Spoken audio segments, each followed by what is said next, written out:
Throughout the Pokemon series, you prove your worth by collecting gym badges or passing trials in order to qualify for the chance to become the champion of that region. You have fought against 4 of the toughest trainers to get farther than anyone else, but you still have one person left to go through before claiming that coveted title. And that person is the current Pokemon League champion. Each champion has his or her unique style and personality that is complemented by their teams. Blue is an arrogant trainer who rose to become champion using Pokemon he found along the way. Diantha used strength and beauty complemented by her Mega Gardevoir. Lance uses powerful and intimidating dragons and dragon-like creatures that match his confident and ferocious attitude, and so on. But none of them were as interesting to me than the woman I'm talking about today. She's the champion of the Sinnoh region and my favorite non-main character in all of Pokemon, Cynthia.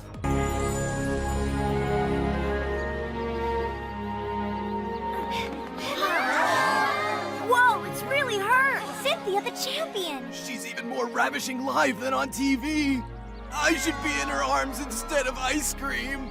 Sometimes, Brock, you worry me. Now for this, please keep in mind that while I may be using clips here and there from the anime, I will only be focusing my thoughts on her character in the video games alone. Her character in the games is what got me to really like her in general, so I'm sticking to her appearances in the 4th, 5th, and 7th generations of the Pokemon franchise. Also, this is my opinion. She's my favorite for personal reasons. If your favorite is someone like Iris or Steven, that is great. But Cynthia is my favorite and I think she's the best champion.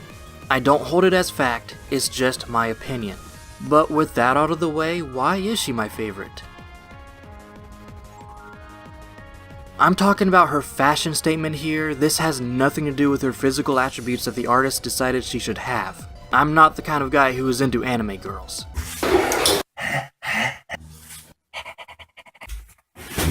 I just think how she dresses really says something about her character, much like many others in the Pokemon franchise. For example, Giovanni is the leader of Team Rocket and dresses as an old school mobster to signify his malicious intent to intimidate and steal Pokemon for personal gain. Lily starts off innocent and shy until later in Sun and Moon when she gains confidence and self-motivation, and her attire matches both attitudes.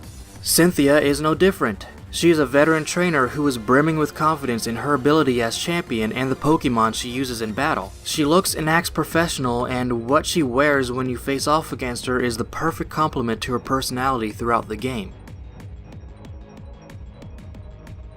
Pokemon champions have always had an impact in the story as an ally or antagonist before the final showdown. Cynthia is no different as she gives you HM01 and even a Togepi egg in the 4th gen games, but her personality and hobby has allowed her to be seen in multiple games since her initial appearance. She's an explorer and a history buff. She provides interesting lore into the origins of the Lake Trio, the 3 box legendaries, and the god Pokemon Arceus. She explains more about Arceus if you have one from a special event in Heart Gold and Soul Silver, giving more detail on how it creates Palkia, Dialga, or Giratina.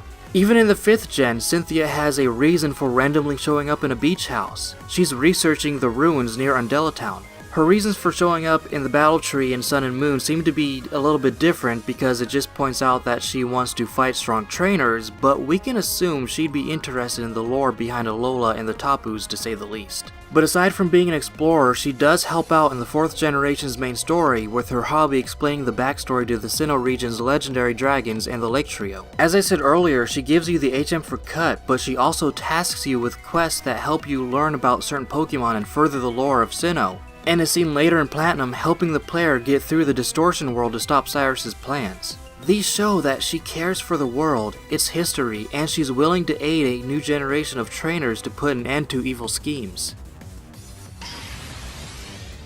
No video on Cynthia is complete without talking about the Pokemon she chooses to fight by her side. She arguably has one of the best team builds of any champion, with various types and strategies that could be played out. Her team was well built for the time, and even though game mechanics and Pokemon types have changed recently, causing her team to lose some momentum, I've still found ways to make the basic build work. In my personal opinion, it can still hold up if used right. Her signature Pokemon is Garchomp, a creature I want to cover in a future video, and one that was revealed to be her Mega Evolution in Sun and Moon. Quick, Giga Impact!